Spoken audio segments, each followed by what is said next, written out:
Hola, tengan ustedes un maravilloso día. Siempre estamos en contacto con diferentes tipos de textos y seguramente aquellos que más nos agradan son esos textos donde nos cuentan una historia, y muchas veces son historias que hasta nos reflejan porque nos causan emociones, nos despiertan sentimientos y recuerdos. Son los textos narrativos. Hoy día vamos a tratar de este tema, comenzando por una definición, sus características, los elementos que tiene y algunas especies más conocidas. Yo soy el profesor Freddy Contreras Oré, un amigo y servidor de ustedes. Comencemos. Nos formulamos algunas preguntas que orienten nuestro trabajo, nuestros saberes previos. ¿Qué textos narrativos recuerdo haber leído? ¿Cómo definirlos? Seguramente desde nuestra más temprana infancia recordamos haber escuchado los cuentos de hadas. En la primaria hemos leído fábulas, leyendas, tal vez mitos, y en la secundaria seguramente hemos trabajado cuentos y hasta novelas. Pero, ¿cómo definir el texto narrativo? Otra pregunta fundamental: ¿cómo distingo un texto narrativo con respecto a los otros tipos de textos? Es decir, ¿qué lo hace único? ¿Qué lo hace distintivo para que no me confunda con las otras variedades de textos que existan? Otra pregunta fundamental: ¿cuáles son los componentes del texto narrativo? Es decir, ¿qué aspectos, qué elementos forman parte del texto narrativo? Y por último, ¿qué tipos de textos narrativos existen? Ya que dijimos que no hay un solo tipo de texto narrativo. Hay variedades, pero ¿cuáles son las más conocidas? Comencemos por lo primero. ¿Qué es el texto narrativo? Comenzamos diciendo que el texto narrativo es un relato de hechos. Estos hechos pueden ser reales o imaginarios y que se suceden uno detrás de otros, configurando una historia. Esta historia, naturalmente, no sucede en el vacío. Tiene que suceder sobre la presencia y participación de algunos personajes que son los encargados de ejecutar estas acciones. Ahora, estos personajes tampoco actúan en la nada, por tanto, tiene que haber un lugar y un tiempo en el que ocurren estas acciones. Finalmente, alguien nos va a contar esta historia, ¿no? Ese alguien es el narrador. Pasamos a la segunda pregunta. ¿Cuáles son las características del texto narrativo? De acuerdo a los estudiosos teóricos, pues se le otorga diferentes tipos de características. Pero para mí, 4 son las características fundamentales. Comenzando por la verosimilitud. La palabra verosimilitud proviene de la raíz vero, que significa verdad, y la palabra similitud, que es sinónimo de semejanza, que es sinónimo de parecido.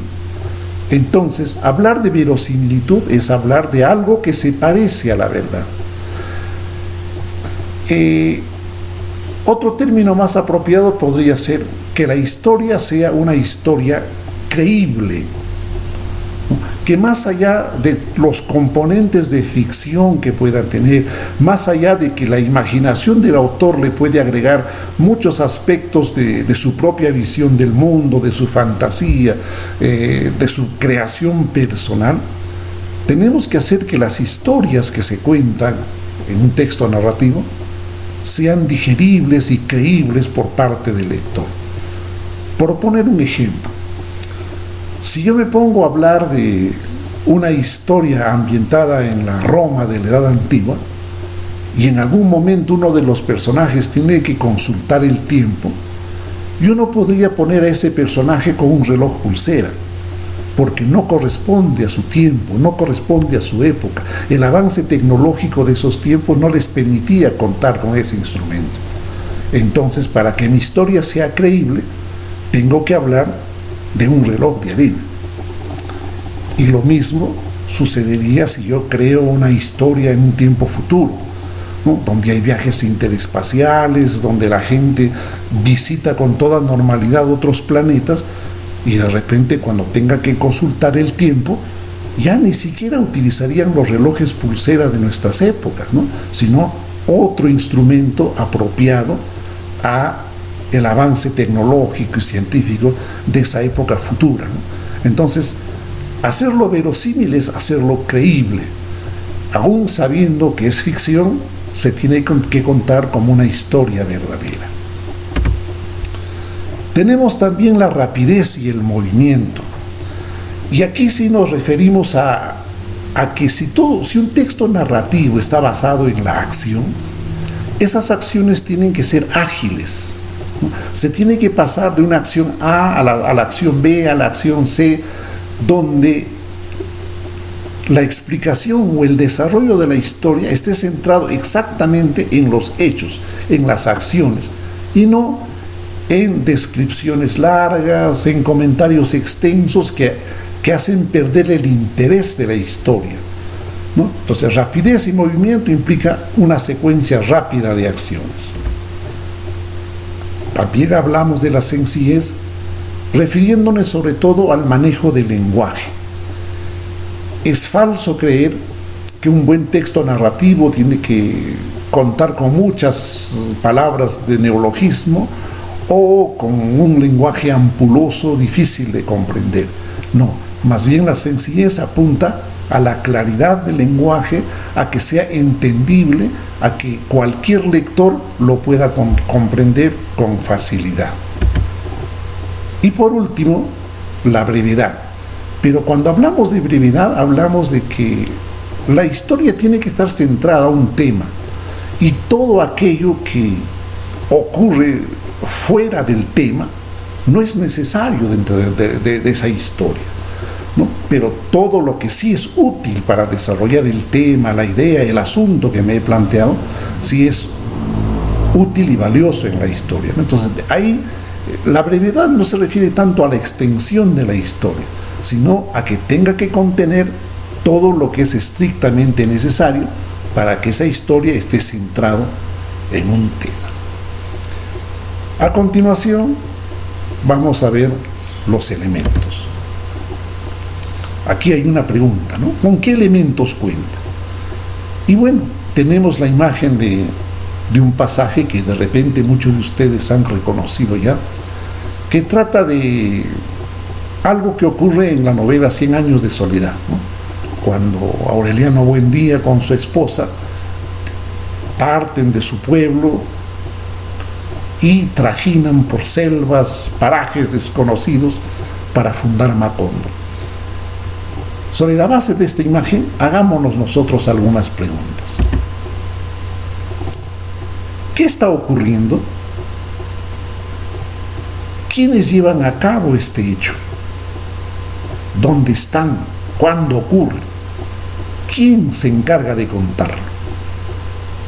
Sobre la base de estas preguntas, cuando nos respondemos, vamos a tener los elementos del texto narrativo. Avancemos. ¿Qué es la acción? Es lo que sucede y se cuenta en el relato. Es la secuencia de todos los hechos que van desde el inicio hasta el final de la historia. Y la acción presenta una estructura interna que está conformado por la introducción, el nudo y el desenlace. La introducción coincide con el inicio de la historia. Es cuando se presentan las primeras acciones, cuando se hace conocer qué personajes participan en esta historia, en qué tiempo, en qué momento histórico se ubican. Y esta introducción generalmente es breve, porque lo que importa más para un buen texto narrativo es el nudo. El nudo sí es cuando ya se presenta el conflicto, cuando hay una situación compleja, problemática, una situación que complica la existencia de los personajes de tal manera que obliga a que a través del desenvolvimiento de los hechos se llegue también a un desenlace. Y cuando se llega al desenlace, encontramos ya la parte final, la solución del problema y el final de la historia. Ahora, esta solución no necesariamente tiene que ser una solución satisfactoria, ¿no? Una solución feliz. Puede haber también un desenlace trágico, o puede haber un desenlace abierto donde se da la sensación de que la historia no ha terminado, pero bueno, pues es decisión del autor dejarlo en ese momento suspendido. Seguidamente nos preguntamos acerca de los personajes. ¿Quiénes son los personajes? ¿Cómo se presentan? Los personajes son seres ficticios o reales que llevan a cabo las acciones. Estos personajes se deben presentar con todos sus rasgos, positivos, negativos, sus manías, sus virtudes, porque eso es lo que finalmente es el ser humano, ¿no? O sea, un conglomerado de muchos aspectos que al final terminan por configurar un tipo de persona. Por tanto, se deben presentar los rasgos físicos y también los rasgos psicológicos. Pero entendamos que en un texto narrativo el personaje no se presenta de golpe, en un solo párrafo para describirlo como es en todos sus aspectos, ¿no? Que más bien en el texto narrativo lo que se debe hacer es, configurando al personaje, se va mostrando poco a poco a través de sus hechos, a través de su pensamiento, a través de sus sueños, a través de las cosas que hace, de los sentimientos que manifiesta, de tal manera que al iniciar la historia de repente tenemos una idea vaga del personaje, pero al finalizar la historia debiéramos tener una idea cabal, completa, de lo que es ese personaje. Ahora, los personajes pueden ser principales cuando están presentes en el desarrollo de toda la historia. Son principales porque ellos son los que marcan la pauta del desarrollo de la historia. También hay personajes secundarios. Esos personajes secundarios juegan un papel de menor importancia en el desarrollo de la historia y generalmente se presentan como acompañantes, como alguien que está cerca del personaje principal, o a veces simplemente como un testigo que lo ve todo, que sabe cómo se ha desarrollado la historia, pero él mismo no es el personaje principal. Y por último, los personajes accidentales, que son los que pueden aparecer en un momento de la historia para un hecho concreto y luego desaparecen. Seguidamente nos preguntamos, ¿qué es el narrador? ¿Qué entendemos por narrador? Bueno, la primera explicación es que el narrador es la voz que nos cuenta la historia. Y acá no lo debemos confundir con el autor, porque el autor es el creador. El autor es quien inventa, crea la historia. el que ha utilizado un estilo determinado, sus recursos expresivos, sus técnicas narrativas para crear la historia. En cambio, el narrador es esa especie de voz interna que nosotros sentimos, que está presente en la historia y que a través de esa voz conocemos la historia que se está desarrollando. Acá, quién sabe, sea bueno poner un ejemplo. Creo la mayoría de nosotros conocemos esa pequeña novela infantil de Cholito en los Andes Mágicos. Y nos preguntamos, bueno, ¿quién es el autor? También todos sabemos que es Óscar Colchado Lucio. Pero el narrador no es Óscar Colchado Lucio. Desde la primera parte de la novela sentimos que es la voz de un niño quien nos está contando esa historia. Y ese niño es el propio Cholito. Entonces está clara la diferencia. El autor es el creador, el narrador es solo una voz que el autor inventa para que nos cuente la historia. Ahora, el narrador puede también tener diferentes perspectivas, ¿no? Uno puede ser el narrador omnisciente. Omni significa todo. Omnisciente, que está en todas partes.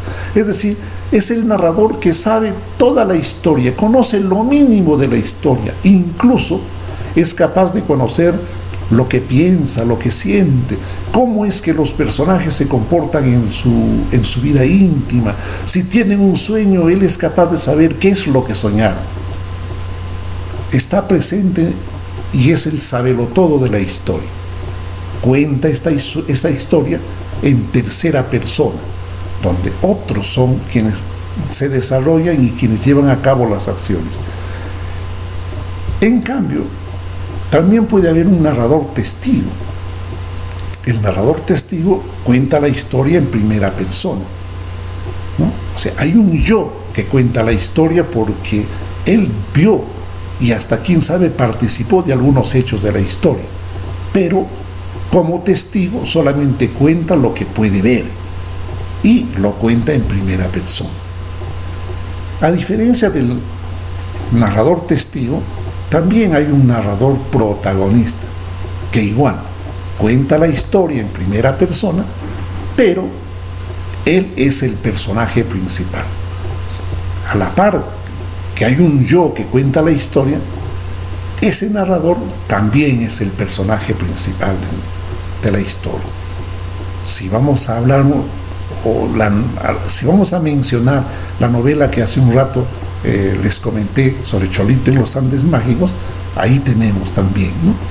El que nos cuenta la historia es Cholito y Cholito es el personaje principal, por tanto es un narrador protagonista.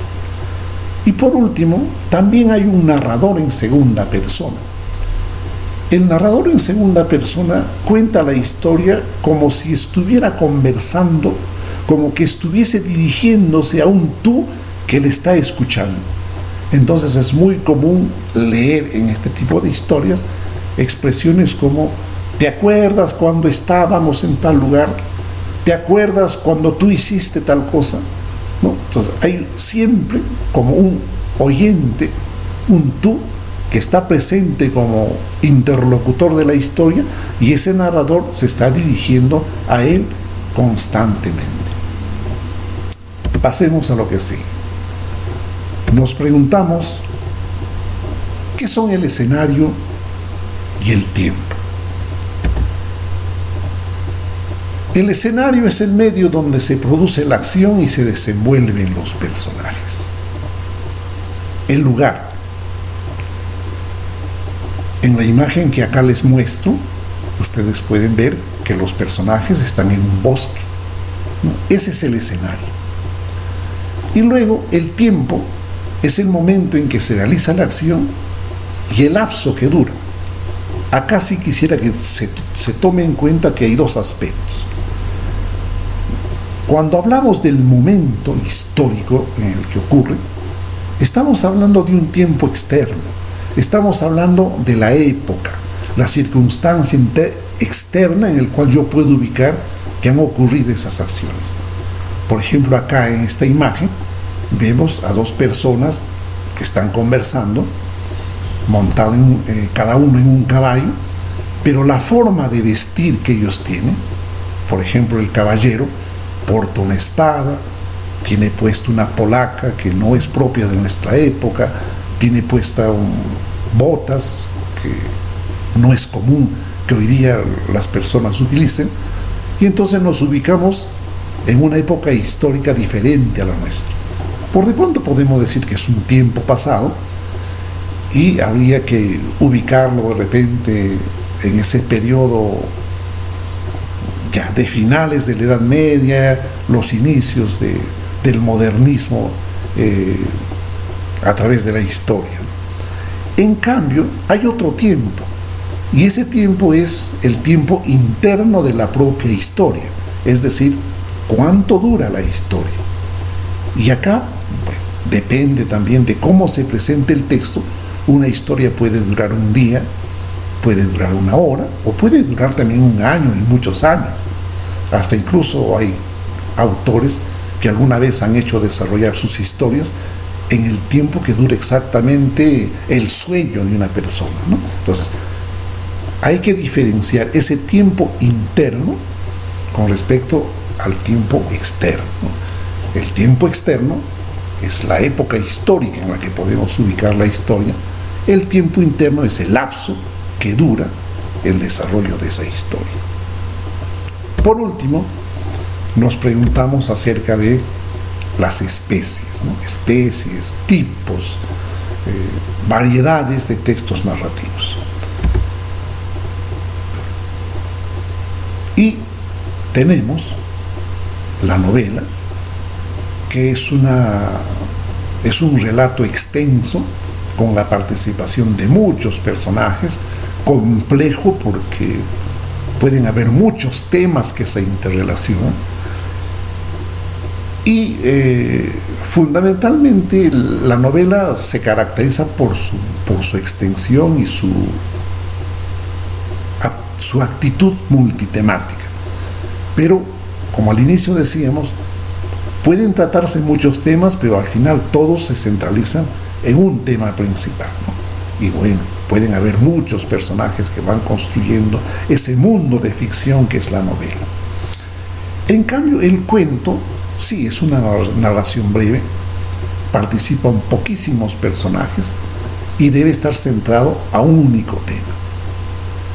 La leyenda es una narración fantástica de algunos hechos que incluso pueden tener elementos históricos, pero que con el paso del tiempo se han convertido en algún tipo de explicación un tanto extraordinaria con respecto a esa realidad histórica. El mito, que fundamentalmente consta de la participación de grandes héroes, de dioses, de hechos magníficos y maravillosos, y que generalmente procuran explicar de manera fantástica algún fenómeno, algún problema humano, incluso también algún fenómeno de la naturaleza. Tenemos las fábulas, que son relatos que están centrados fundamentalmente a terminar con una moraleja, y donde los personajes generalmente son animales, pero que en el desarrollo de su historia adquieren rasgos humanos, se comportan como seres humanos, y bueno, finalmente el desenlace tiene que terminar con una moraleja. Y por último, la tradición, que también es una explicación mágica de algo que se transmite de generación en generación y que configura de repente algunos elementos culturales de la sociedad en la que se vive. Muchísimas gracias. He tenido el honor de trabajar con ustedes una breve explicación sobre el texto narrativo, y ojalá que tengamos una nueva oportunidad